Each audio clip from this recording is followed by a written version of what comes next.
বাংলাদেশের রাজনীতির মাঠ যেন হঠাৎ আগুনের গোলা।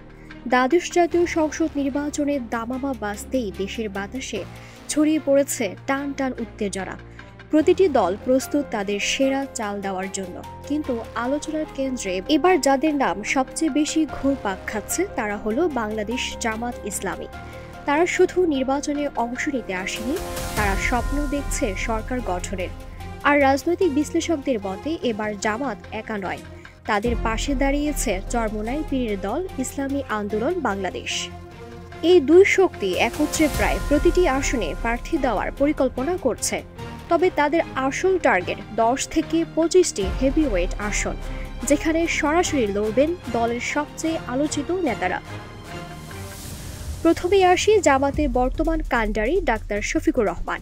রাজধানীর প্রাণকেন্দ্র কাফরুল মিরপুর মিলে গঠিত ঢাকা 15 আসন থেকে লড়বেন তিনি। 2018 সালে এই আসনে প্রতিদ্বন্দ্বিতা করেছিলেন। এরপর আছেন ডাক্তার শফিকুল ইসলাম মাসুদ। ছাত্র রাজনীতির উত্তপ্ত মাঠ থেকে উঠে আসা এই লড়াকু নেতা বর্তমানে ঢাকা মহানগর দক্ষিণের নেতৃত্বে আছেন। তবে ভোটে নামছেন নিজ জন্মভূমি পটুয়াখালীর বাউফল আসন থেকে। ঘরের ছেলে হিসাবে এলাকাবাসী তাকে কতটা সাদরে গ্রহণ করবে সেটাই এখন সবার কৌতূহল। তালিকায় তৃতীয় নামটি সবচেয়ে আলোচিত, মাসুদ সাইয়্যিদী।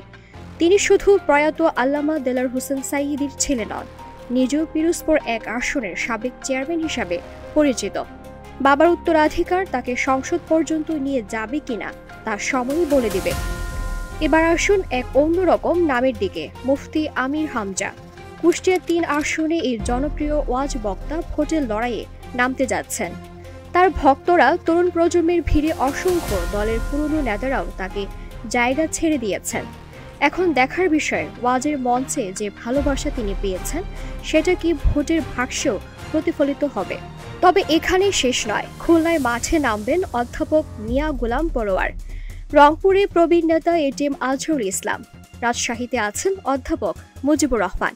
কুমিল্লায় লড়তে প্রস্তুত ডাক্তার সৈয়দ আবদুল্লাহ মোহাম্মদ তাহের। আর সিরাজগঞ্জে মাঠে নামতে যাচ্ছেন মাওলানা রফিকুল ইসলাম খান। এই হেভিওয়েটের ভিড়ে সবচেয়ে বড় আলোড়ন তৈরি হয়েছে এক নামকে ঘিরে, তিনি হচ্ছেন মিজানুর রহমান আজহারী। শোনা যাচ্ছে জামাত তাকে প্রার্থী করার পরিকল্পনা করছে, যদিও তিনি এখনও নীরব রয়েছেন।